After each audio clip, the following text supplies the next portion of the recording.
بسم اللہ الرحمن الرحیم فألحمها فجورها وتقواها قد أفلح من زكاها آمنت بالله صدق الله العظيم وبلغنا رسوله النبي الكريم الأمين إن الله وملائكته يصلون على النبي يا أيها الذين آمنوا صلوا عليه وسلموا تسليما الصلاة والسلام عليك يا سيدي يا رسول الله وعلى آلك وأصحابك يا سيدي يا حبيب اللہ۔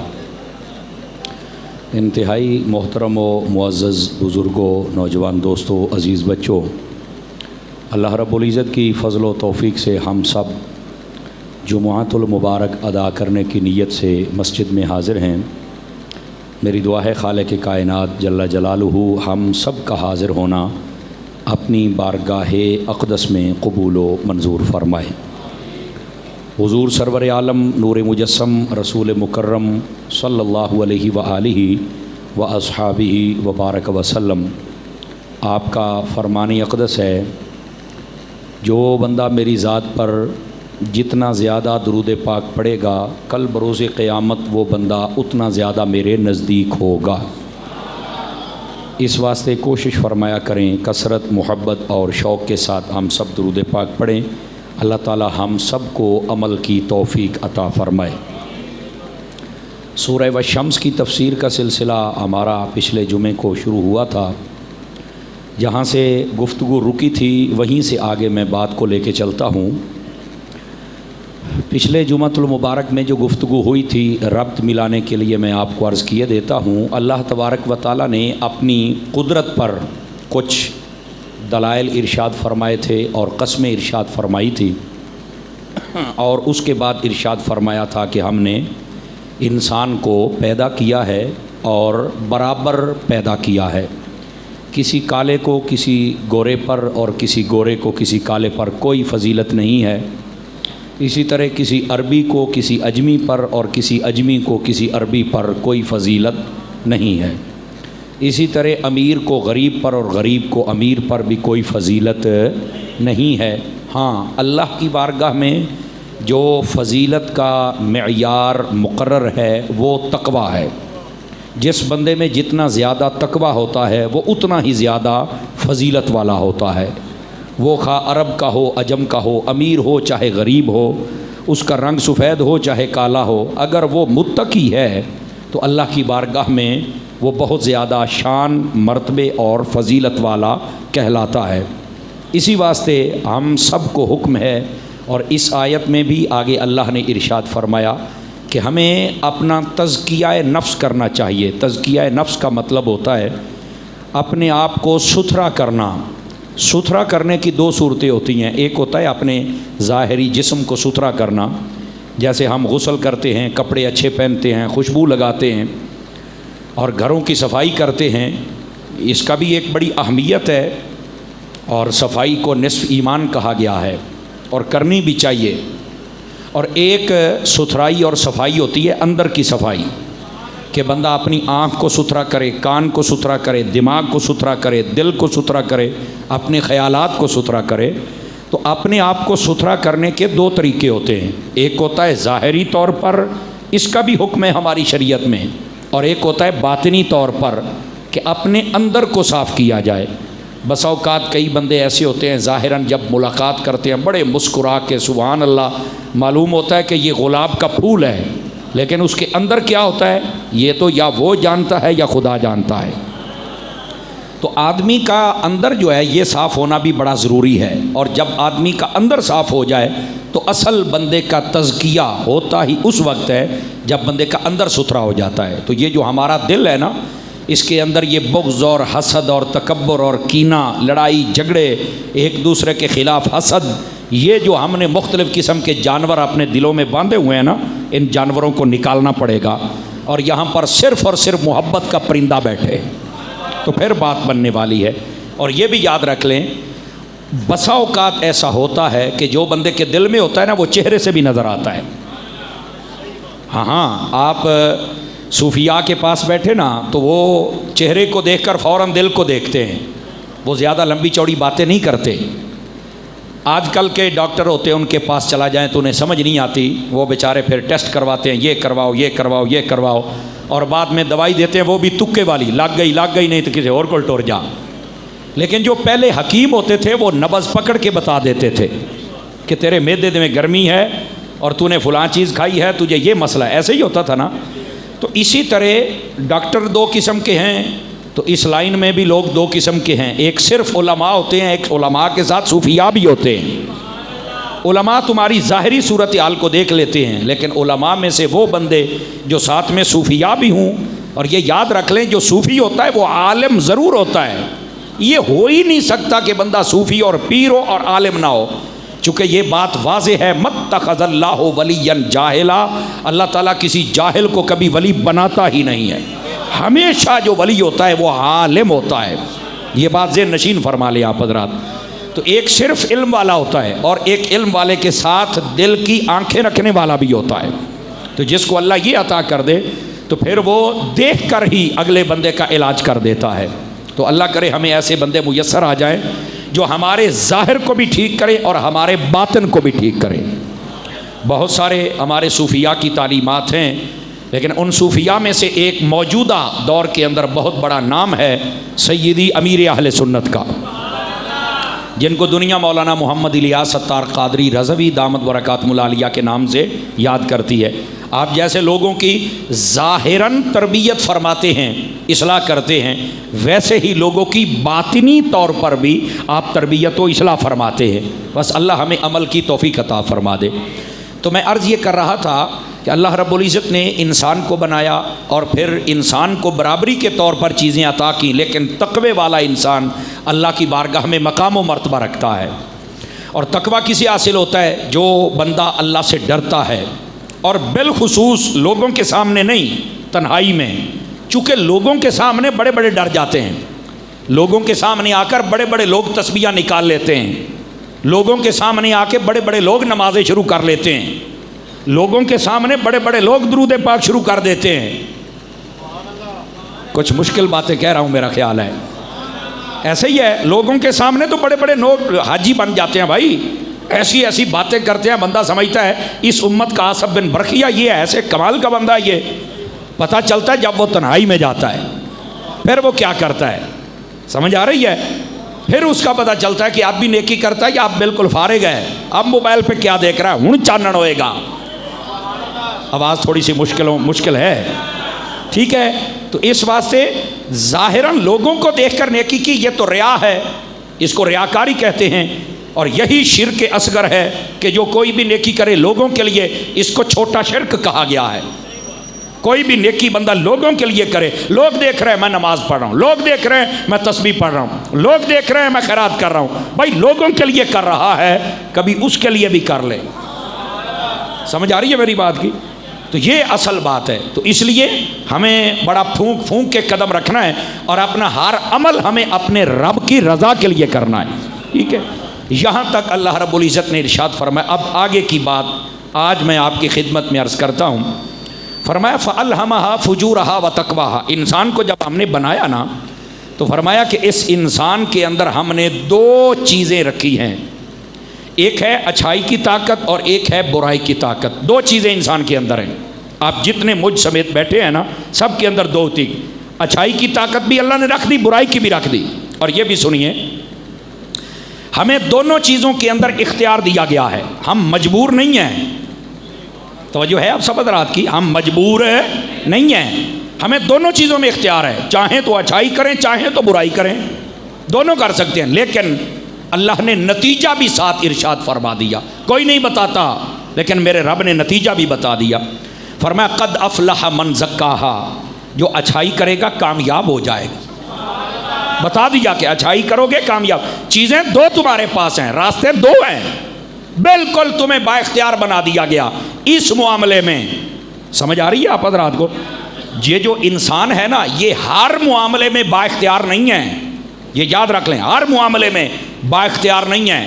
کچھ معاملات ہیں جن کے اندر ہم با اختیار ہیں، کچھ ہیں جن میں نہیں ہیں.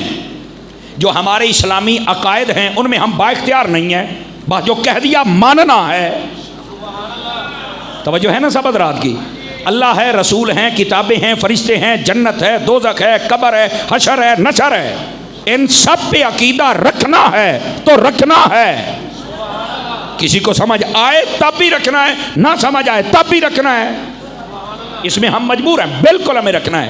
باقی جو ہمارے اعمال ہیں ان میں ہمیں اختیار دیا گیا ہے، دو اچھے بھی برے بھی، دونوں کا اختیار دیا گیا، لیکن بتا دیا گیا اچھے اعمال کرو گے تو کامیاب ہو جاؤ گے، وقد خاب من دساہا، اور برے اعمال کرو گے دنسا دیے جاؤ گے، برباد ہو جاؤ گے۔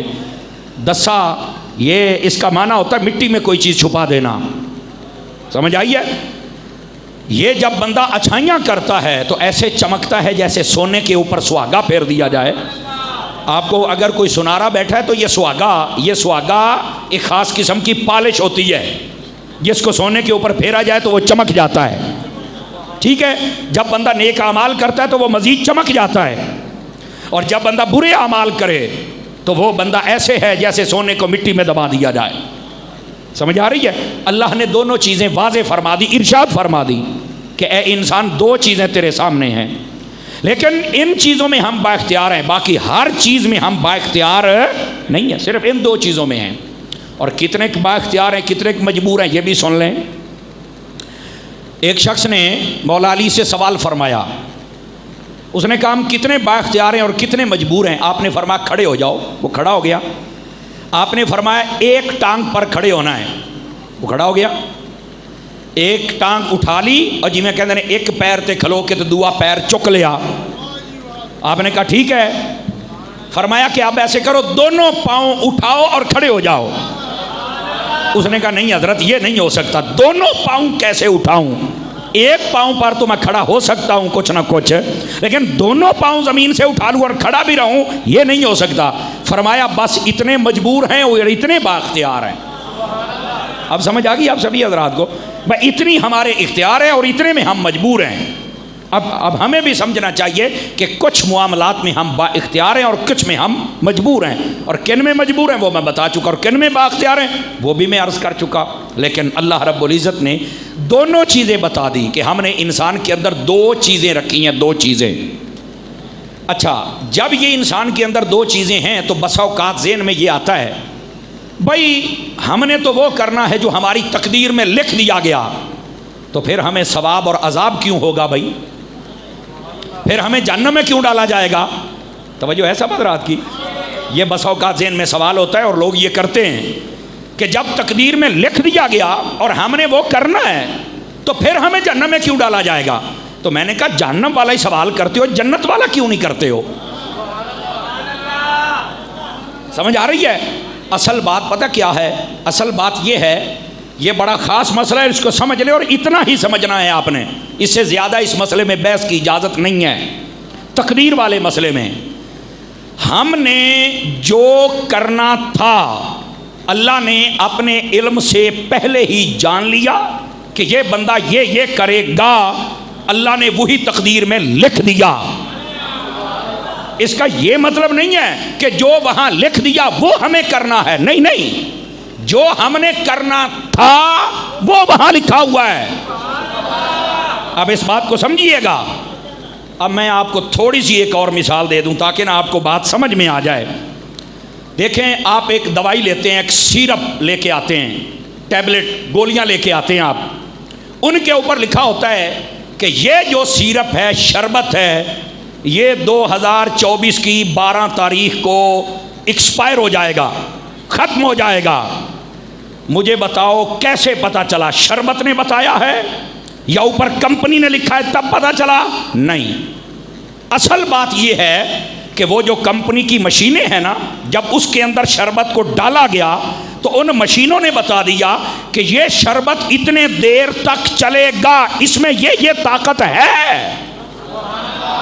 اس مشین نے یہ نہیں لکھا کہ تم نے اتنے دن چلنا ہے۔ آپ نے توجہ نہیں فرمائی میرے جملے پر، بلکہ اس میں جتنی طاقت تھی مشین نے وہ بتا دی۔ تو میں نے کہا اگر تیری مشین تیرے شربت کی ساری بات بتا سکتی ہے تو میرا رب آپ انسان کے بارے میں نہیں بتا سکتا اس نے کیا کرنا ہے؟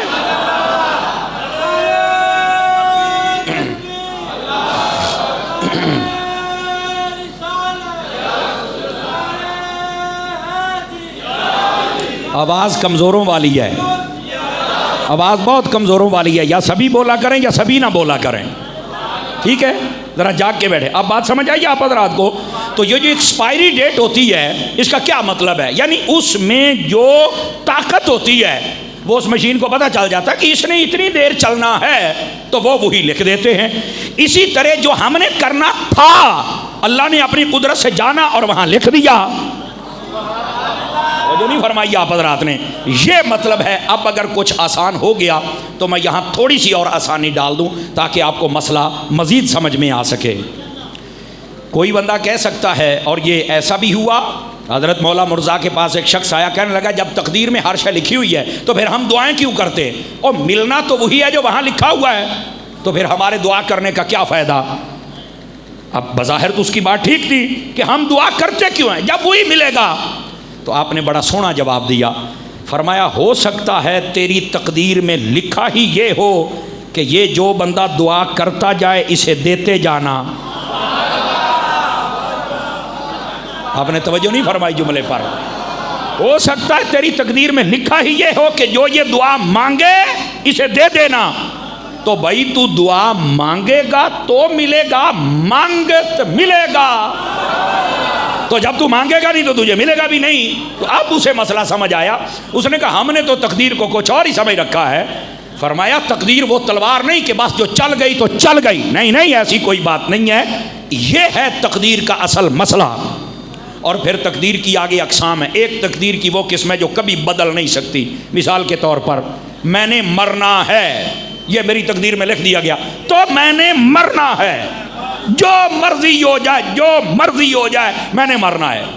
ہاں تقدیر کا کچھ حصہ نیکیوں کی وجہ سے بدل سکتا ہے، نیک لوگوں کی دعا کی وجہ سے بدل ضرور سکتا ہے. وہ کیسے؟ میں نے مرنا ہے یہ تو اٹل فیصلہ ہے، یہ تو بدل ہی نہیں سکتا. ہاں یہ ہو سکتا ہے کہ پہلے میں نے مرنا تھا اپنے گھر میں، کسی اللہ کے ولی نے دعا کر دی کہ اب میں مدینے میں مروں گا. توجہ نہیں فرمائی آپ حضرات نے. تو صرف یہ تبدیلی ہو سکتی ہے کہ کسی نیک کی دعا قبول ہو جائے تو میں مدینے میں فوت ہو جاؤں، میں نماز میں فوت ہو جاؤں، میں سجدے میں فوت ہو جاؤں، اللہ کے گھر میں فوت ہو جاؤں. توجہ نہیں فرما رہے آپ حضرات. مسئلہ آسان ہوا کہ کوئی نہیں ہوا؟ تو یہ ہے کہ میں نے مرنا ہے تو مرنا ہے، بالکل مرنا ہے. ہاں یہ ہو سکتا ہے کہ پہلے یہاں تھا، کوئی میں نے نیکی ایسی کر ڈالی، کسی نے دعا ایسی دے دی وہ قبول ہو گئی، اتھے نہیں تھے اتھے صحیح. سمجھ آ رہی؟ بس یہ چینجنگ ہو سکتی ہے، اس کے علاوہ چینجنگ نہیں ہو سکتی. Are you understand? تو بولو تو صحیح نا. اگر سمجھ آ گئی ہے تو پھر آگے چلتے ہیں ذرا تاکہ مسئلہ بھی کھل جائے اور آپ کو بات بھی سمجھ آ جائے. فرمایا اے انسان ہم نے تیرے اندر دو طاقتیں رکھی ہیں. ایک طاقت ہے اچھائی کی اور ایک طاقت ہے برائی کی. یہ دو طاقتیں ہیں. جو اچھائی کرے گا وہ کامیاب ہو جائے گا اور جو برائی کرے گا وہ ناکام ہو جائے گا. یہاں لفظ الہمہا آیا. الہام، الہام کسے کہتے ہیں یہ بھی سماعت فرما لیں. توجہ ہے سب حضرات کی؟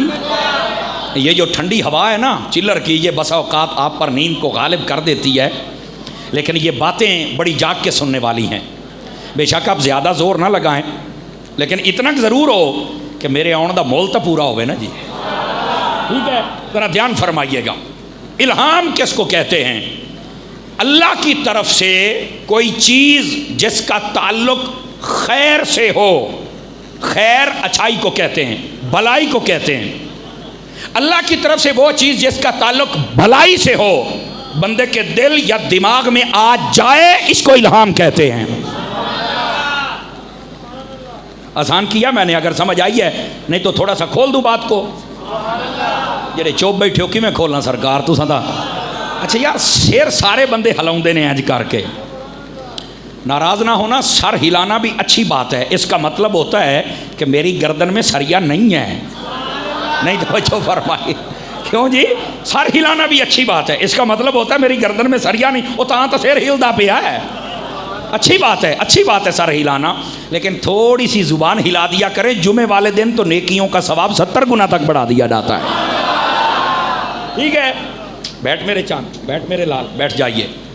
اب آئیے ذرا جو میں بات کر رہا ہوں. الہام کسے کہتے ہیں؟ ہر وہ چیز جس کا تعلق خیر سے ہو، بھلائی سے ہو، اچھائی سے ہو، اللہ تعالیٰ وہ کسی بندے کے دل یا دماغ میں ڈال دے، اس کو الہام کہتے ہیں۔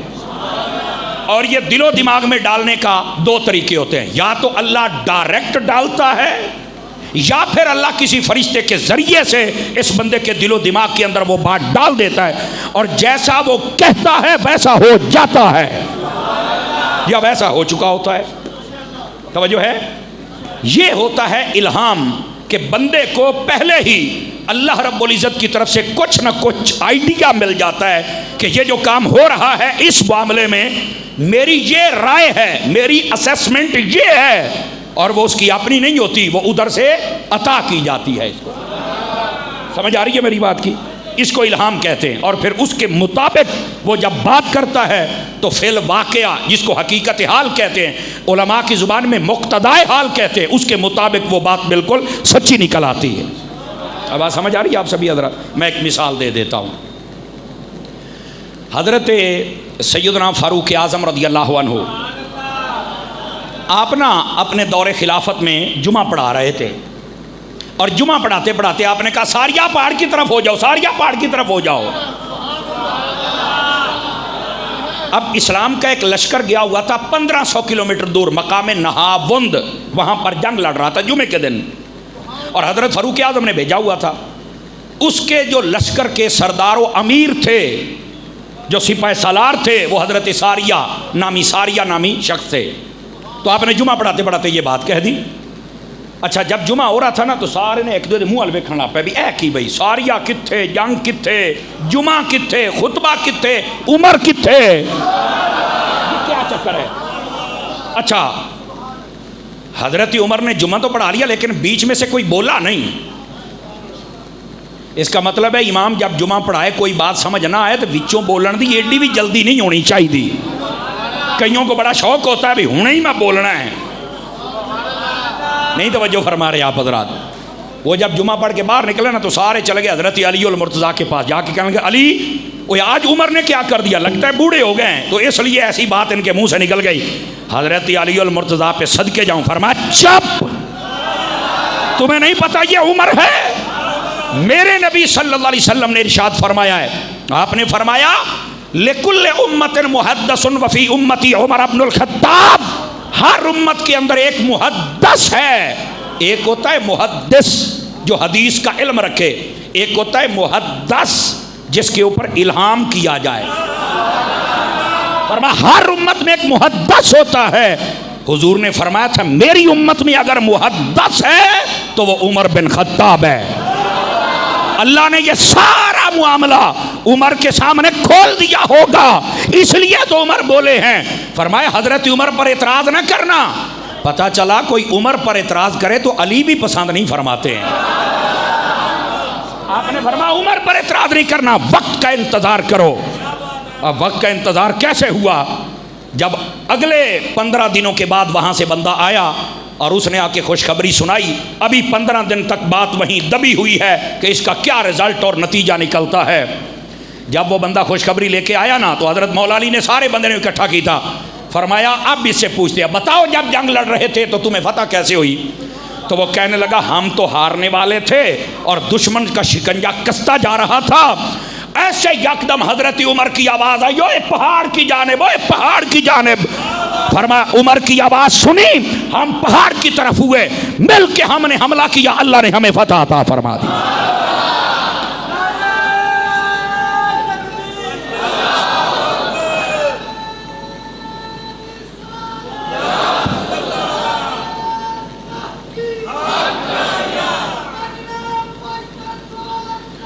اللہ اکبر۔ بات سمجھ آئی کوئی نہیں آئی آپ حضرات کو؟ یہ الہام ہوتا ہے، اللہ تعالیٰ معاملہ خیر واضح کر دیتا ہے۔ اور یہ ایک صحابی کے ساتھ نہیں ہے، یہ شاید ہی کوئی صحابی، کیونکہ ہر صحابی ولی ہے اور سب کے ساتھ ایسے معاملات اکثر اولیاء کے ساتھ۔ اور آج بھی اس مجمع میں کئی ایسے بندے بیٹھے ہوں گے کہ جن کے دل میں اللہ تعالیٰ ایسی بات ڈال دیتا ہے، جب بھی کوئی برادری کی بات ہو، گلی محلے کی بات ہو، بہن بھائیوں کی بات ہو یا شہر کی بات ہو، تو وہ جب فیصلہ کرتا ہے یا بات کرتا ہے تو وہ اپنی نہیں ہوتی، وہ ادھر سے ہوتی ہے۔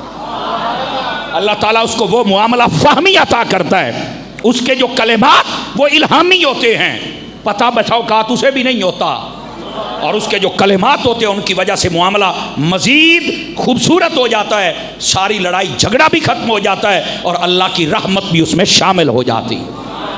اب بات سمجھ آئیے آپ سبھی حضرات کو؟ تو یہ ہے الہام، جس کا تعلق خیر کے ساتھ ہو، بھلائی کے ساتھ ہو، اللہ تعالیٰ کسی بندے کے دل میں ڈال دے۔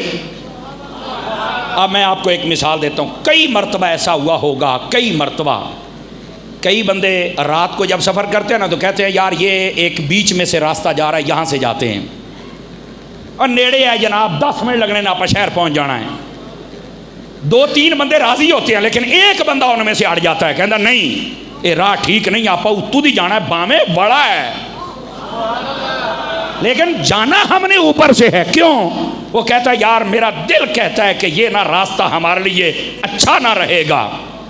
آخر کہتے ہیں چل یار تیری مان لیا کہ کچھ ہو ہی نہ جاوے۔ جب اوپر سے وہ گھر پہنچتے تو بعد میں پتہ چلتا بھی اس راتی ڈاکہ بج گیا ہے، آپ بچ گئے ہیں۔ یہی تو الہام تھا، جو نہیں فرمائی آپ حضرات نے۔ سمجھ آ رہی ہے میری بات کی؟ ایسا ہوتا ہے نا، تو یہ جو ایسا ہوتا ہے اسی کو الہام کہتے ہیں۔ اچھا اگر ابھی بھی سمجھ نہیں آئی تو میں تھوڑا سا بات اور کھول دیتا ہوں۔ میرے ایک بھائی باہر رہتے ہیں دبئی کے اندر، ایسا کئی مرتبہ میرے ساتھ گھر میں ہوا۔ والدہ صاحبہ نے کہا پتر قاری صاحب، ہاں جی امی جی اے نمبر لا کے دے مینو پتر دا۔ وہ میں کہہ جی پرسوں تو گل ہوئی سی، کہ نہیں میں اجو کرنی ہے، کال ملائی ہے۔ وہ کی حال ہے تیرے؟ آخر جی مینو بخار چڑھیا سی تے اما ہوراں نے فرمایا پتر مینو سویر تو ہی سکون نہیں سی آ رہا، مینو پتہ لگ گیا سی بھی حج میرے پتر نو کوئی مسئلہ ہے۔ یارا آپ میں سے کتنے بندے، کوئی لاہور میں کام کرتا ہے، کوئی راول پنڈی میں، کوئی کراچی میں، کوئی یہاں، پیچھے سے امی کا فون جاتا ہے آپ کی طبیعت خراب ہے، آپ نے بتایا نہیں۔ امی کو کیسے پتا چلا؟ ابے کو کیسے پتا چلا؟ کہتا یہ نہیں پتا۔ میں نے کہا اسی کا نام الہام ہے۔ یہ جو تعلق ہوتا ہے اللہ تبارک و تعالیٰ اس کے مطابق چیزیں القاء فرما دیتا ہے۔ توجہ نہیں فرما رہے آپ حضرات؟ سمجھ آ رہی ہے؟ یہ ہے آپس کا تعلق، سمجھ آئی؟ اور اگر زندہ رہتے ہوئے تمہارا اتنا تعلق ہے تمہاری ماں کا، تمہارے باپ کا تمہارے ساتھ، تو مرنے کے بعد بھی ہے، کسی بھول میں نہ رہنا۔ اللہ اگر نہیں سمجھ آتی تو حضرت موسیٰ علیہ السلام سے پوچھو، جب بھی جاتے تھے تو مائیں دعائیں کرتی تھی، میرا بیٹا ہے بڑا لاڈلا ہے، یہ جیسی بھی بات کرے باری تعالیٰ یہ لاڈلا ہے پر میں دعا، میں ماں میں دعا پہ ہی کرنی ہاں۔ ہاں بیٹھے ہیں آپ حضرات، بھائی آپ کو ماں کی قدر ہی کوئی نہیں، ماں کی طاقت کا نہیں پتا، اس کی دعاؤں کی طاقت کا نہیں پتا۔ بلے ہو بلے، ماں کی طاقت سمجھنے کی کوشش کر۔ اور جب ماں فوت ہو گئی حضرت موسیٰ کے، آواز آئی سنبھل کے آنا۔ باری تعالیٰ پہلے تو نہیں کہا تھا، فرمایا پہلے تیرے ساتھ ماں کی دعائیں ہوتی تھی، آج تو اکیلا آ رہا ہے۔ او سمجھ آئی ہے کوئی نہیں آئی؟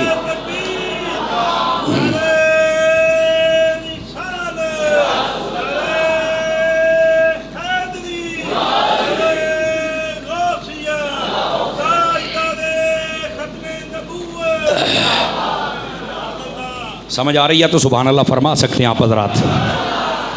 تو یہ جو اللہ کی طرف سے بندہ مطلع ہو جاتا ہے اور کچھ نہ کچھ آدمی کو پتہ چل جاتا ہے، یہ اسی الہام کی صورتیں ہوتی ہیں۔ اللہ تعالیٰ جس کو جتنا چاہے عطا فرما دیتا ہے۔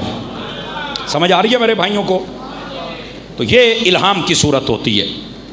فرمایا ہم نے انسان کے اندر یہ 2 چیزوں کا الہام کیا ہوا ہے۔ اللہ اکبر۔ یہاں سے بعض علماء فرماتے ہیں اچھی چیز کا بھی الہام ہوتا ہے، بری کا بھی ہوتا ہے، لیکن بعض کہتے ہیں الہام صرف اچھی چیز کا ہوتا ہے، برائی شیطان کی طرف سے ہوتی ہے جس کو یہ قبول کر لیتا ہے۔ اور سنو یہاں پر بھی ایک لطیف بات آپ کی خدمت میں عرض کروں۔ بہت سارے نئے مہمانوں کے چہرے مجھے نظر آ رہے ہیں، چلو ان کا بھی دل خوش ہو جائے گا۔ جب اللہ نے شیطان کو اپنی بارگاہ سے نکالا نا، مردود کیا، تو اس نے کہا لَأُغْوِيَنَّهُمْ أَجْمَعِينَ، باری تعالیٰ میں تیرے سارے بندوں کو بھٹکاؤں گا، اور ضرور بھٹکانے کی میں کوشش کروں گا۔ اللہ نے فرمایا جا تمہیں چھٹی ہے، چیلنج ہے، جا کر جو کر نہیں۔ بندہ اگلے کو چھٹی دے دیتے، جا جو کرنا ہی کر، اللہ نے فرمایا جا جو کرنا ہی کر، لیکن میرے رب نے وہیں فرما دیا الا عبادک منہم المخلصین، اے نہ بندیاں چو جڑے میرے ہونے نہ تیرے ہتھے کدی چڑھنے ہی نہیں، تو جو مرضی کر کے دیکھ لے، جو میرے ہوں گے تیرے گل من جان تا گل ہے۔ سمجھ آ رہی ہے؟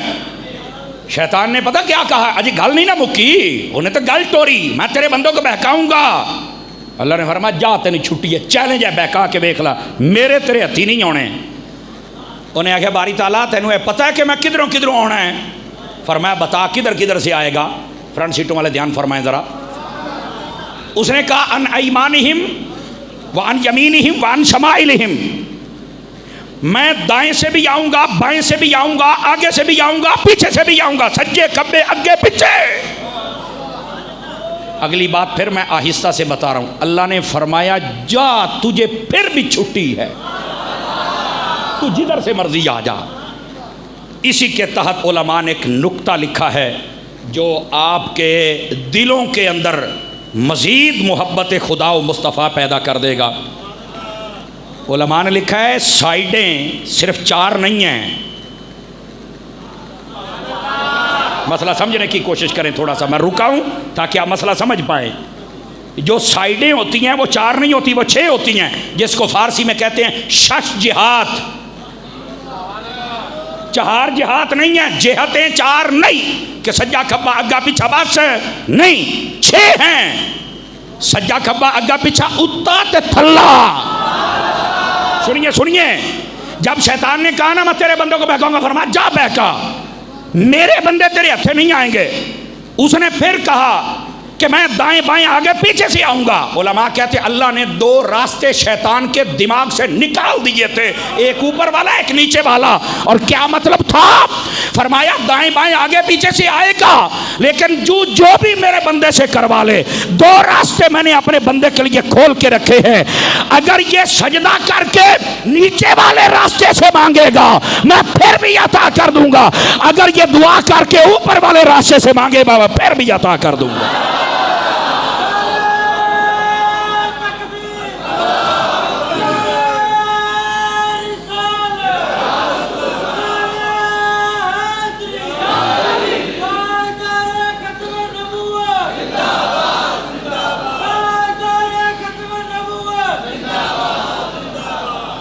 کو بات سمجھ آئی کہ کوئی نہیں آئی آپ حضرات کو؟ کتنے راستے تھے جو شیطان کے دماغ سے نکالے؟ آواز کمزوروں والی ہے، جوانوں والی چاہیے۔ 2 راستے، ایک اوپر والا ایک نیچے والا۔ اوپر والا دعا کرو اوپر سے ملے گا، شیطان آ ہی نہیں سکتا، وہ تک لوتا سجے کھبے۔ جو نہ سمجھو تو صحیح نا۔ اور جب سجدہ کرو گے تو نیچے سے، یہی سجدہ تو تھا جو شیطان نے نہیں کیا تھا تو مردود ہوا تھا، اور جب ہم کرتے ہیں تو وہ اپنے سر میں مٹیاں ڈالتا ہوا بھاگ نکلتا ہے، اوئے ہوئے ہوئے ہوئے ہوئے میں ہے نہ کچھ کروایا، لیکن اس نے کہ کیتا ایک کو سجدے دے نال سارا کام برابر کر کے ٹر گیا۔ دوستان گرامی، یہ ہے اللہ کا کرم اے بندے میرے اور تیرے اوپر۔ تو ہمیں چاہیے ہم دعا بھی مانگیں اور اللہ کو سجدہ بھی کریں۔ سجدے کا کیا مطلب؟ 5 نمازیں، آوازاں مٹھیاں، آوازاں مٹھیاں۔ او رمضانی نمازی نہ بڑیاں کرو، سدا بہار نمازی بڑیاں کرو، ٹھیک ہے؟ اور اس کے بعد اللہ کی بارگاہ میں دعا کرنا۔ دعا کے لیے ضروری نہیں ہے کہ آپ ہاتھ اٹھائیں گے تو تبھی دعا ہوگی، آپ دل میں بھی دعا مانگ سکتے ہیں۔ آپ گاڑی چلا رہے ہیں آپ تب بھی دعا کر سکتے ہیں، آپ کے ہاتھ نہیں بھی اٹھے آپ تب بھی دعا کر سکتے ہیں۔ سمجھ آ رہی ہے؟ میری جان، جس کی زبان ہے وہ بھی دعا مانگے، گونگا بھی دعا کر سکتا ہے، وہ اپنے دل ہی دل میں جو مانگے گا میرا رب تو اسے بھی عطا کر دیتا ہے۔ اسی واسطے میرے رب نے قرآن میں فرمایا جو زیادہ اونچا بول کے مانگے ہم صرف اسے نہیں دیتے، وہ جڑا بول نہیں سکتا اسی دی انہوں بھی عطا کر چھڑنے۔ ہاں سمجھ آ رہی ہے میری بات کی؟ تو اپنی رب کی بارگاہ میں مانگ کے تو دیکھو، یہ 2 راستے ہیں، یہاں شیطان نہیں آ سکتا، ایک اوپر والا ایک نیچے والا، باقی لالا اپنے پیر ہے جنہیں لونے نہیں۔ تو اب یہ 2 راستے ہیں، ہم سب کے پاس اللہ ہمیں ان راستوں پر چلنے کی توفیق عطا فرمائے۔ اب آ جائیے اگلی بات آپ کی خدمت میں عرض کروں. اللہ رب العزت نے فرمایا جو اچھائی کرے گا کامیاب ہو جائے گا, جو برائی کرے گا ناکام ہو جائے گا. آقا کریم علیہ السلام نے کیا فرمایا؟ ادھر دیکھیے میری طرف. ہمارے لیے حضور اکرم علیہ السلام نے اللہ کی بارگاہ سے بہت زیادہ آسانیاں طلب فرمائی ہیں. جاگ رہے ہیں تو 2 حدیثیں سناؤں. رحمت کائنات صلی اللہ علیہ وسلم نے ارشاد فرمایا, اللہ رب العزت نے اعلان فرمایا عالم ارواح میں ساری روحیں اکٹھی تھیں. فرمایا کون ہے جو فجر سے لے کر ظہر تک ہماری فرما برداری کرے اور ہم اسے اتنی اجرت دیں گے. یعنی مثال کے طور پر 1000 روپیہ طے ہو گیا, مثال دے رہا ہوں سمجھانے کے لیے, آپ میری طرف دیکھیں بات بڑی سمجھنے والی ہے. حدیث شریف میں ہے کون ہے جو ہماری اطاعت کرے فجر سے لے کے ظہر تک. آپ کو پتہ ہے فجر سے ظہر تک تقریباً 7-8 گھنٹے ہوتے ہیں. 8 گھنٹے کون ہے جو ہماری فرما برداری کرے تو ہم اسے اتنی اجرت دیں, مثال کے طور پہ 1000 روپیہ. تو فرمایا اس مجمع میں سے ایک گروہ نے ہاتھ کھڑے کیے بھی ہم یہ کام کریں گے. اور وہ کون تھے؟ فرمایا کہ وہ تھے یہودی. اللہ نے فرمایا جاؤ تم نے اطاعت کرنی ہے, تمہیں اتنا اجر ملے گا. ٹھیک ہے. پھر اللہ نے فرمایا کون ہے جو ظہر سے عصر تک ہماری اطاعت کرے اور ہم اسے بھی اتنی اجرت دیں گے جتنی پہلوں کو دی تھی. کیونکہ فجر سے لے کے ظہر تک 8 گھنٹے ہیں تو ظہر سے عصر تک 3 یا 3.5 یا 4 گھنٹے ہیں, ٹائم کم ہو گیا نا. تو فرمایا کون ہے جو تھوڑا ٹائم ہماری اطاعت کرے اور ہم اسے بھی پہلوں کے برابر اجرت دیں گے جنہوں نے بہت زیادہ ٹائم لگایا تھا. تو دوسروں نے ہاتھ کھڑے کیے جی ہمیں منظور ہے, اور وہ تھے عیسائی. فرمایا جاؤ یہودیوں تم نے اپنی ڈیوٹی کرنی ہے, اجرت اتنی ہے. عیسائیوں تم نے اپنی ڈیوٹی کرنی ہے, اجرت اتنی ہے. اللہ نے پھر فرمایا کوئی ہے جو عصر سے مغرب تک, یہ جو گھنٹہ سوا گھنٹہ ہوتا ہے بمشکل, اس میں ہماری اطاعت کرے اور ہم اسے اجرت دیں گے پہلے دونوں کے برابر. یہ میں حدیث سنا رہا ہوں, گپ نہیں. تو وہ جو پہلے والے تھے انہوں نے کہا باری تعالیٰ یہ کیا؟ اللہ نے فرمایا چپ ہو جاؤ, تمہیں یہ پسند تھا تو قبول کیا تھا نا, میں نے کو مجبور تو نہیں کیا تھا. تمہیں پسند تھا تو تم نے ہاتھ کر پکا کیا. تمہیں ٹائم بھی پتا تھا, اجرت بھی پتا تھی, نہ بول دے جے بولے ہوتے ہن پکے رہو. اور یہ جو تیسری قوم ہے انہوں نے بھی ہاتھ کھڑا کر دیا, باری تعالیٰ ہمیں یہ منظور ہے جنہوں کا ٹائم صرف گھنٹہ سوا گھنٹہ ہے, اتنی اطاعت کرنی ہے اور اجرت پہلے دونوں کے برابر ہے, یعنی اجرت 12 سے 14 گھنٹے والے کے برابر ہے. حضور یہ کون ہے؟ فرمایا یہ آخری میری امت ہے. یہودیوں کے لیے اتنے سخت احکام تھے, لمبا ٹائم پیریڈ تھا, لیکن اجرت ایک حصہ طے ہو گئی. اور یہ کوئی اللہ نے کسی پر ظلم نہیں کیا, ان سے پہلے پوچھا تھا, انہوں نے قبول کیا تو اللہ نے عطا کر دیا.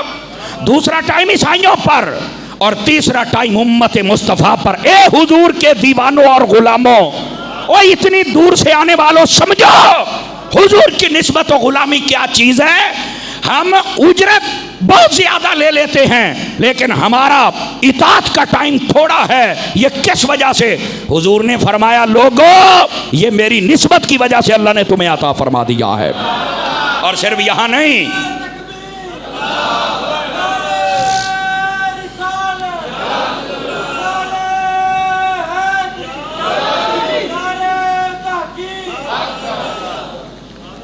توجہ ہے سب حضرات کی؟ کوئی نہیں ہے. حضور اکرم صلی اللہ علیہ وسلم نے فرمایا یہ میری نسبت, اور یہاں بات نہیں روکی, فرمایا واللہ یضاعف لمن یشاء. فرمایا اللہ جس کے لیے چاہتا ہے اس کے لیے اور زیادہ ثواب کو بڑھا دیتا ہے, اور زیادہ بڑھا دیتا ہے. یہ اللہ کا کرم نہیں تو کیا ہے؟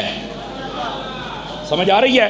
تو میں یہ بات اس لیے بتا رہا ہوں, شیطان جتنا بھی زور لگا لے ہمارے لیے تو کرم کے دروازے ویسے ہی کھولے ہوئے ہیں اللہ تبارک و تعالیٰ نے.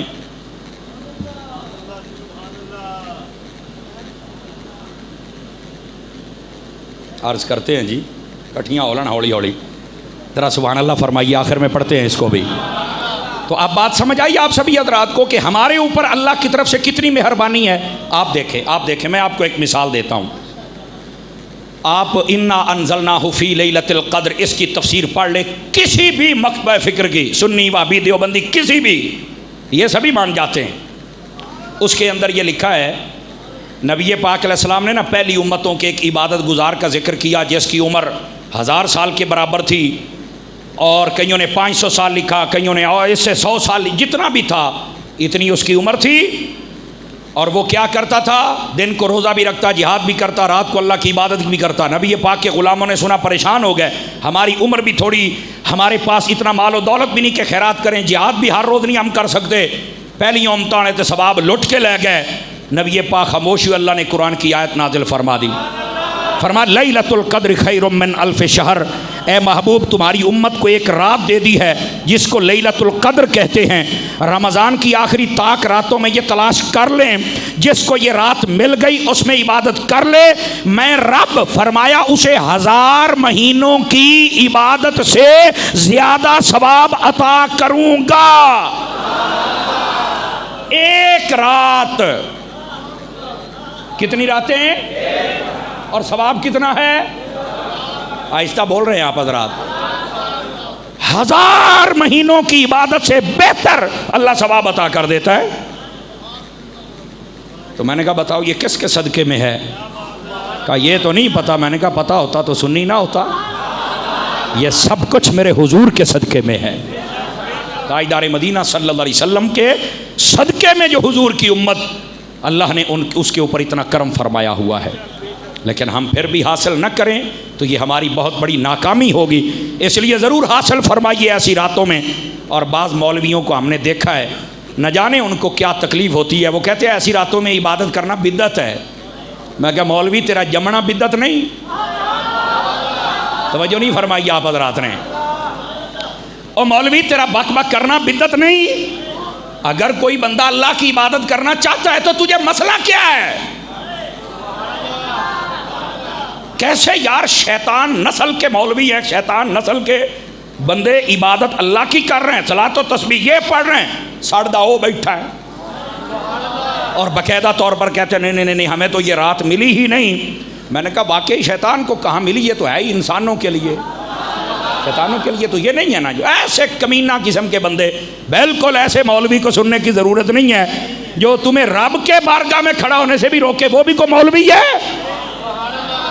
خدا کا خوف کریں یار، کیسے کیسے ہم نے یہ چھپکلی قسم کے مولوی دیکھے یار، جو اللہ کی بارگاہ میں آنے سے بھی لوگوں کو روک رہے ہیں۔ خدا کا خوف کریں، ایسے بھی مولوی ہوتے ہیں۔ افسوس یار افسوس۔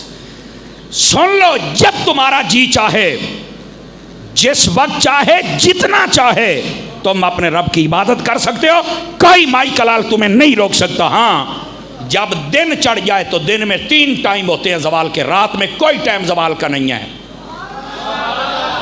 یہ بھی مسئلہ سن لیں، رات میں کوئی ٹائم زوال کا نہیں ہوتا، صرف دن میں زوال کا ٹائم ہے۔ ایک جب سورج چڑھتا ہے فوراً نکلے تو 20 منٹ تک، مثلاً آج 6 بجے سورج نکلا ہے تو 6:20 تک یہ زوال کا ٹائم ہے، اس میں تم سجدہ نہیں کر سکتے بس۔ اس کے علاوہ تم تلاوت کرو، ذکر کرو، درود پڑھو، تسبیح پڑھو، جو مرضی کرو کر سکتے ہو، صرف سجدے والی عبادت نہیں کر سکتے۔ اور دوسرا، جب سر پہ سورج آ جائے، آج کل میرا خیال ہے 11:15 ایتھے کو ٹائم ہونا ہے، وہ بابا جی جانتے ہیں کیلنڈر کے اوپر لکھا ہوا ہوتا ہے، ٹھیک ہے، 12:15 یا 11:15 یہ بھی 20 منٹ ہوتا ہے، اس میں تم سجدہ نہیں کر سکتے۔ اور ایک جب سورج نے ڈوبنا ہے، مثال کے طور پہ آج کل 7 بجے کم و بیش مغرب کی اذان ہو رہی ہے، تو 6:40 یہ جو 40 سے لے کر 7 20 منٹ بیچ والے یہ زوال کا ٹائم ہے، اس میں تم سجدہ نہیں کر سکتے۔ تلاوت اس میں بھی ہو سکتی ہے، ذکر اس میں بھی ہو سکتا ہے، درود اس میں بھی ہو سکتا ہے، دعا اس میں بھی ہو سکتی ہے، باقی کوئی ٹائم نہیں جس میں تم سجدہ نہ کر سکو۔ اپنے رب کی بارگاہ میں سجدہ بھی کیا کرو، نماز بھی پڑھا کرو، دعا بھی کیا کرو، جتنا جی چاہے رب کی بارگاہ میں عبادت فرمایا کرو، کوئی روکنے والا نہیں ہے۔ یہ پتہ نہیں روکنے والی قوم کہاں سے آ گئی، اللہ تعالیٰ ان کو سمجھنے کی توفیق عطا فرما دے۔ گرامی قدر حضرات، بات دور نہ چلی جائے، ہم آج اس کی تفسیر مکمل کرنے کا ارادہ رکھتے ہیں۔ اللہ رب العزت فرماتا ہے اچھائی کرو گے تو کامیاب، برائی کرو گے تو ناکام، لیکن اچھائی تم نے بہت تھوڑی کرنی ہے، اللہ نے تمہیں جزا زیادہ دینی ہے۔ کیوں؟ فرمایا اللہ نے طے کر لیا ہے، پہلوں کے لیے ٹائم بھی زیادہ، اجرت بھی تھوڑی، امت مصطفیٰ کے لیے ٹائم بھی تھوڑا، اجرت بھی زیادہ۔ سمجھ آ رہی ہے میری بات کی؟ اس واسطے اگر تمہارے پاس ٹائم تھوڑا ہے پر اجرت تو تمہاری زیادہ ہے نا، بتا دوں اجرت کتنی ہے؟ اے جڑی تسی بار بار سبحان اللہ کہتے نا، تو کئی بندے چوپ شاہ بن کے بیٹھے ہوئے ہو، آپ کو یہ نہیں پتا نا سبحان اللہ کہنے سے بھی کیا ہوتا ہے، آپ کو یہ بھی نہیں نا پتا۔ ہمارے لیے ادھر دیکھیے، فرمایا لا الہ الا اللہ، اللہ اکبر، الحمدللہ اور سبحان اللہ، یہ چار کلمات مشکات شریف کے اندر یہ پوری روایت قائم ہے۔ فرمایا جو چار کلمات یا چاروں میں سے کوئی ایک بندہ کہہ لے، زمین سے آسمان تک جتنی جگہ ہے اللہ نیکیوں سے بھر دیتا ہے۔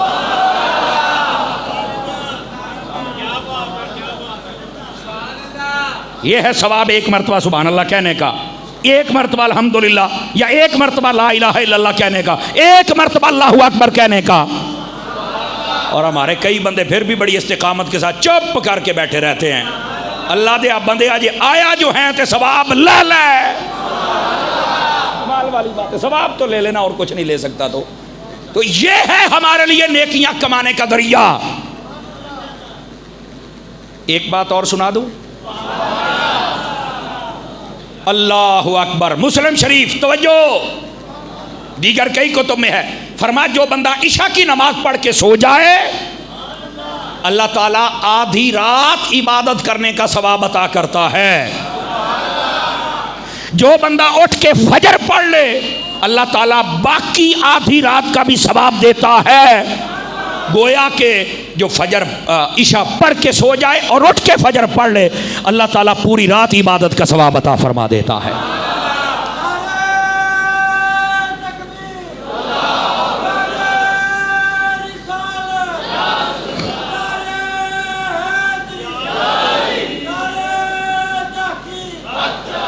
توجہ ہے؟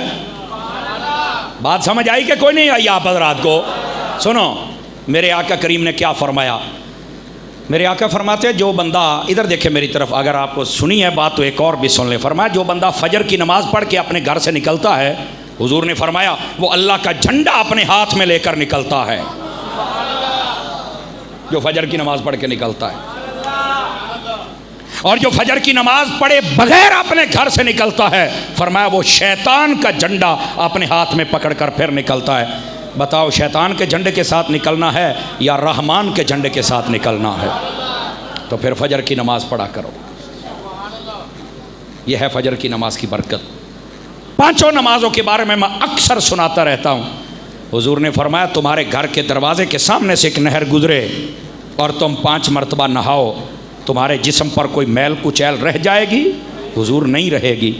فرمایا 5 نمازیں یہ رحمت الہی کی 5 نہریں ہیں، جب تم سجدہ کرتے ہو تو اس میں غوطہ لگاتے ہو۔ فرمایا جب تم غوطہ لگاتے ہو جیسے پانی میں نہانے سے تمہارا جسم ستھرا ہو جاتا ہے، نماز پڑھنے سے اللہ تمہارے گناہ معاف کر کے نامہ اعمال کو ستھرا فرما دیتا ہے۔ ابھی بھی ہم نہ پڑھیں یار، کیوں نہ پڑھیں؟ کوشش کریں گے نا، کوشش کریں، انشاءاللہ سب خیر ہو جائے گی۔ تو ہمارے لیے ثواب کمانے کے ذریعے بہت زیادہ ہیں۔ اب میں ایک چھوٹی سی بات اور بتا دوں تاکہ آپ کا نا شوق بڑھ جائے۔ یار ہمارے لیے اتنے آسان طریقے نیکیاں کمانے کے اور ہمیں پتہ ہی نہیں۔ سنیے، آقا کریم علیہ السلام نے ارشاد فرمایا، میرے اور آپ کے پاک محبوب پیغمبر، آپ فرماتے ہیں جو بندہ 3 مرتبہ قل هو اللہ احد پڑھے اللہ تعالیٰ پورا قرآن پڑھنے کا ثواب عطا فرما دیتا ہے۔ کتنا پیارا ذریعہ ہے۔ میرا خیال نہیں کہ 1 منٹ پورا لگتا ہوئے گا، اور ثواب کتنا ہے؟ ٹھیک ہے۔ اور اگلی بات، اور یہ آخری بات اس موقع پر کر کے پھر میں آگے نکلتا ہوں۔ فرمایا جو بندہ 1 مرتبہ سورہ یاسین پڑھے اللہ تعالیٰ 10 مرتبہ قرآن پڑھنے کا ثواب عطا فرما دیتا ہے۔ اتنے آسان ذریعے ہیں ہمارے لیے نیکیاں کمانے کے، لیکن ہم کبھی بھی نہیں، ہمیں پتہ چل جائے نا کہ فلاں کالونی والوں نے کالونی کاٹی ہے اور انہوں نے پیکج کا اعلان کر دیا ہے کہ جڑا بندہ 3 پلاٹ خریدے 2 پلاٹ فریاں دے وچ تے آپ اپنی مجھاں بھی بیچ دینیاں. نہیں توجہ فرمائی آپ حضرات نے. کیوں بھئی حضرات محترم 2-4 بندے بڑے سیریس ہو کے مینوں ویکھدے بیٹھے نو ساڈی کمپنی دے ہو تے پھر ایڈیاں گوریاں کیوں پاؤندے ہو ساڈی مسیت تے لوگ بڑے خوش ہو کے تقریر سن دین. جاگو نا میرے عزیز میری جان میرے دوست میرے بھائی میرے سجن میرے بزرگ. اگر ہمیں پتہ چل جائے کہ فلاں دکان والے نے اور دکان نہیں کھولے نا تو آفر لگاتے ہیں 1 سوٹ کے ساتھ 1 فری 2 جتیاں دے نال 1 فری سارے بج بگدے نے اتھے. اللہ دے آپ بندے آپ پلاٹاں واسطے جاننا ہے جتیاں دیا آفراں لینا ہے کپڑیاں دیا لینا ہے اوے رب دے قرآن دیا آفراں بھی لے کے دیکھنا. یہ آفر تو میرے حبیب نے عطا فرمایا. کتنی بڑی آفر میرے نبی نے دی کتنی بڑی آفر. حضور فرماتے ہیں جو بندہ رمضان شریف میں عمرہ کرے گویا کہ اس نے میرے ساتھ حج کیا ہے. کتنی بڑی آفر ہے. یہ ہمارے حاجی تنویر صاحب یہ آفر حاصل کر کے آئے ہیں. اللہ ان کا یہ سفر قبول فرمائے اور ان کے صدقے میں ہم سب کو رمضان مکہ و مدینہ دیکھنے کی توفیق عطا فرمائے. ہاں کتنی بڑی آفر میرے آقا نے دی. فرمایا جو بندہ اور یہ مدینہ شریف میں جو جاتے ہیں وہ بڑے شوق سے جاتے ہیں. مسجد قباء وہاں سے تقریباً 1.5-2 کلومیٹر زیادہ زیادہ 3 کلومیٹر کا سفر گلیاں کراس کر کے بنتا ہے. فرمایا جو اپنے گھر میں سے وضو کر کے مسجد قباء میں چل کے 2 نفل پڑھے اللہ قبول عمرے کا ثواب عطا فرما دیتا ہے. کتنی بڑی آفر ہے یار. ہم یہ آفر لیتے ہی نہیں ہیں ہم دنیا کی آفروں کے پیچھے ہیں. اب کیا آفر ہے 10% 5%. اوے میں کیا ہو اللہ دے آپ بندے ایتھے تو پرسنٹ بھی ٹوٹ گئے تے آفر اس تو بھی ٹپ گئیاں ہیں. اور میں آفر بتاؤں آپ کو اور پھر آواز کمزور نہ کرنا. ایسی آفر آپ کی خدمت میں عرض کر رہا ہوں اور خود نہیں دے رہا یہ میرے نبی نے فرمایا. فرمایا الجمعۃ حج الفقراء والمساکین. او غریبوں کبھی پریشان نہیں ہونا یہ جمعہ پڑھ لیا کرو. او جمعہ غریبوں کا حج ہے. بولو نا یار آواز مٹھی ہے گوڈے چھات چھڑ کے نعرہ تکبیر. تو چلے نا ان کو آفر ملی ہے.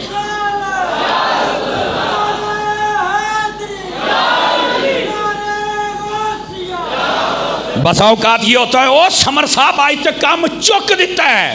میں کہا میں کون ہوں نہ کام چکن والا. میں تو ایک لفظ اپنی طرف سے نہیں بول سکتا بولوں گا تو پکڑا جاؤں گا. میں نہیں کام چکن والا. او میری جان اے جینا دی جنت ہے انہوں نے کام چکے آئی. میں تو تینوں حدیث ہی سناندا پیا نا یہ انہوں نے کام چکے آؤ جو مرضی کہہ چھڈن. توجہ نہیں فرما رہے آپ یار. کتنی پیاری فضیلت کیا آفر ہے یار غریبوں کے لیے. امیر تو جائیں وہاں پر حج کرنے کے لیے. حضور نے فرمایا یہ جمعہ غریبوں کا حج ہے. اور تمہارے لیے جو آفریں ہیں نا آفریں یقین کرو جو ہی آپ آتے ہیں آپ کو یہ جو آفریں ہیں یہ فوراً بلندیوں تک لے جاتی. مسلم شریف میں روایت ہے سنا دوں ایک اور آفر اور یہ سن لیجیے. آفر بڑے کمال کی آفر ہے. رحمت عالم صلی اللہ علیہ وسلم آپ نے فرمایا ادھر دیکھیے فرمایا جو بندہ اچھا وضو کرے مسلم سنا رہا ہوں اور جا کے سنیے گا. جو بندہ اچھا وضو کرے اس کے بعد دوسرا کلمہ پڑھ لے اللہ تعالیٰ اسی وقت جنت کے 8 دروازے اس کے لیے کھول دیتا ہے. اتنی بڑی آفر ہے اتنی بڑی آفر. اللہ اکبر. ایک اعلان سنے پھر آپ کو ایک آفر دیتا ہوں. چس نو بھی چس آئے گی. یہ حضور کی دی ہوئی آفر ہے میں نے تو صرف آپ کو سنانا ہے نا. یہ دعوت اسلامی کو کون کون جانتا ہے ذرا ہاتھ کھڑا کرے نا ایک باری. آج جی اور شہزادے لگے ہو ماشاءاللہ سارے ہی جان دے ہو. دعوت اسلامی کو آپ سبھی حضرات جانتے ہیں. لے جائیں. میں خود دعوت اسلامی سے پڑھا ہوں الحمدللہ. میں حضرت امیر علیہ سنت کا مرید ہوں. دعوت اسلامی کا فیضان مدینہ آپ لوگوں کی محبت اور تعاون سے بنا اور آپ بہت ہی تعاون کرتے ہیں. یقین کریں میں اکثر آپ کا شکریہ ادا کرتا رہتا ہوں آج پھر کرتا ہوں. لیکن چونکہ یہ گندم کی کٹائی ابھی تازہ ہو کے ہٹی ہے، ہم اپنے گندم میں سے عشر نکالتے ہیں، تو عشر ضرور نکالا کریں، یہ اپنی اپنی گندم کا صدقہ ہوتا ہے، اللہ کی طرف سے حکم ہے، یہ دینا چاہیے، ٹھیک ہے؟ اور یہ دعوت اسلامی والے جب بھی آپ کے پاس آئیں آپ ضرور دیا کریں، کیا میں امید کروں کہ آپ بھی آئیں اور آپ دیں گے انشاءاللہ ضرور۔ میں دعوت اسلامی والوں سے گزارش کروں گا آپ بھی ضرور جایا کریں، اور صرف عشر کے دنوں میں نہیں، آگے پیچھے بھی جایا کرو، یہ بڑی محبت کرنے والے لوگ ہیں، یہ انشاءاللہ آپ کو خالی نہیں بھیجیں گے۔ ایک سوال آیا ہے مولانا، اگر کوئی بندہ نماز جماعت کے ساتھ نہیں پڑھتا یا جان بوجھ کر جماعت چھوڑ دیتا ہے تو کوئی گناہ کبیرہ تو نہیں؟ برائے مہربانی بھائی وہ کیوں جان بوجھ کے چھوڑتا ہے، وجہ دیکھی جائے گی۔ بس اوقات نماز اس لیے جان بوجھ کے چھوڑتا ہے، اگر اس لیے کہ جو نماز پڑھانے والا ہے اس کی قرات ہی ٹھیک نہیں تو اس تو بہتر ہے کل یہاں پڑھے، وجہ بھی تو دیکھو نا، کیوں جی ڈاکٹر صاحب؟ بس اوقات وجہ بھی دیکھنی پڑتی ہے، بس اوقات وہ امام اس لائق ہی نہیں کہ میں اس کے پیچھے پڑھوں۔ یہ جو آج کل ہوتے ہیں نہیں نہیں نہیں نہیں منڈا منڈا منڈا ڈالو ڈالو سارے آ جاؤ، اپنے کاغذوں میں نہیں ہے۔ ساڈا پتر امام وہ بن سکتا ہے جیدا عقیدہ رب دے بارے بھی ٹھیک ہوے، رسول دے بارے بھی ٹھیک ہوے، اہل بیت دے بارے بھی، صحابہ دے بارے بھی، سارے ولیاں دے بارے بھی۔ اگر انج دا ستھرا امام ہوے تو میری وہ پیچھے ہوندی ہے، نہیں تو بھاویں پٹرول تے چلے تے بھاویں ڈیزل ہوے، میری تے نہیں ہوندی وہ پیچھے۔ جس کو مسئلہ سمجھ آیا سبحان اللہ، نہیں آیا تاں بھی سبحان اللہ، ہم کیا کر سکتے ہیں؟ جاؤ، جس کو مسئلہ نہیں سمجھ آیا اپنا علاج کراؤ، میں نے جو مسئلہ حق تھا حق تھا حق تھا، قسم رب کی میں نے وہ بتا دیا ہے۔ میرے نبی صلی اللہ علیہ وسلم تشریف فرماتے جنازہ آ گیا، حضور جنازہ پڑھاؤ، ترمذی ہے، حضور نے فرمایا نہیں یہ دا نہیں میں پڑھنا، کیوں؟ فرمایا میرے عثمان کے ساتھ نفرت کرتا تھا، بغض رکھتا تھا۔ پتا چلے جڑا بغض رکھے سی ابا نال او دا جنازہ نہیں پڑھنا، او دی نماز نہیں پڑھنی، او دے پیچھے کیویں ہو جائے گی؟ اللہ کے پیارے بندو اپنا کوئی معیار بناؤ، تیرے باپ کا دشمن آ جائے اس کے پیچھے تو پڑھتا نہیں ہے، تیرے باپ کی لاکھوں عزتیں آ جائیں میرے مصطفیٰ کی عزت سے کم ہے، اپنا معیار بناؤ تھوڑا سا۔ تو یہ جو چھوڑ دیتا ہے کیا وجہ ہے، اس سے پہلے وجہ پوچھی جائے تو پھر حکم لگے گا۔ ہاں اگر جان بوجھ کر اس نے اپنی عادت بنا لی ہے تو پھر بالکل گناہ ہے، وہ نہیں پڑھ سکتا۔ کیوں ایسے کرتا ہے؟ مسجد کے اندر ایک نیا فتنہ کھڑا کرتا ہے، اس کو فتنہ کھڑا کرنے کی اجازت نہیں ہے۔ السلام علیکم، ایک مسئلہ کی قرآن و حدیث کی روشنی میں وضاحت کر دیں۔ ایک شخص نماز ادا کرے، قرآن پاک کی تلاوت اونچی آواز سے کرے یا آہستہ سے؟ نعت شریف پڑھتے وقت وضاحت کرتے ہیں، جبکہ حکم ہے کہ اگر کوئی مسئلہ یہ پوچھا گیا کہ ایک شخص نماز پڑھ رہا ہے، دوسرے نے آ کے نعت شروع کر دی، تو وہ بندہ نعت اونچی آواز سے پڑھ سکتا ہے؟ نہیں پڑھ سکتا۔ بٹھے ہی ہو گئے ہو بھائی، جب کوئی بندہ نماز پڑھ رہا ہو نا، تلاوت کر رہا ہو، تو آپ پھر بھی اونچی آواز سے نہیں پڑھ سکتے، چونکہ نعت سے قرآن پڑھنا یہ زیادہ افضل ہے۔ بیٹھے ہو، اور اس مسئلے کو آپ ذہن نشین فرما لیں۔ نہیں بھائی، جدوں بھی تسی بولے ہو مینوں کھ دی سمجھ نہیں آئی، ایڈی تہاڈی لاش ہے، تہاڈی آواز آئی تو نہیں اگے آ میں نا یار، اگے آ مینوں مسئلہ اگے آ گیا۔ یہ میرا پیر بھائی ہے بھائی، یہ مجھے یہاں لانے والا اے بندہ، اے نو ویکھ لو، اے میری جڑا چ بیٹھا سی اللہ ان کو خیر و برکت دے، یہ میرے بڑے پیارے بھائی ہیں جی۔ نہیں بھائی آپ بتائیں۔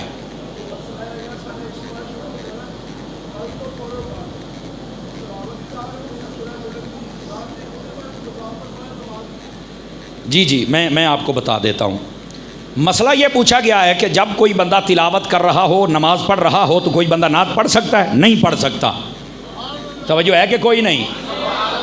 بھائی وہ پہلے کام کر رہا ہے، تجھے ضرورت ہی نہیں آ کے تم نہیں کر سکتے ہو، یہ ہے مسئلہ۔ ایک رخ۔ اب دوسرا رخ ہے، آپ کو پتہ ہے کہ اس مسجد کے اندر عشاء کی نماز کے فوراً بعد تلاوت سے محفل شروع ہو جائے گی۔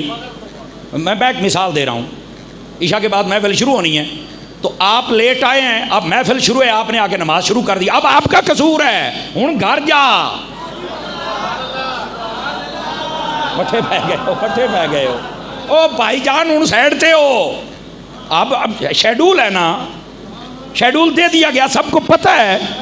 اسی طرح دعوت اسلامی کا ہر ہفتے اجتماع ہوتا ہے مغرب کے بعد، بھائی یہ کتنے سالوں سے شیڈول ہے، ٹائم پہ آؤ، نماز پڑھو، اور اس کے بعد جب مغرب تا عشاء ہی تو یہ ایک محفل ہوتی ہے بڑی مختصر سی، جب وہ شروع ہو جائے تو پھر یا آپ سائڈ پہ چلے جائیں، وہ حجرے میں چلے، یا پھر اپنے گھر میں تشریف لے جائیں تاکہ آپ کی نماز میں خلل نہ ہو، چونکہ یہ شیڈول آپ کی وجہ سے تو اب ختم نہیں کیا جا سکتا نا۔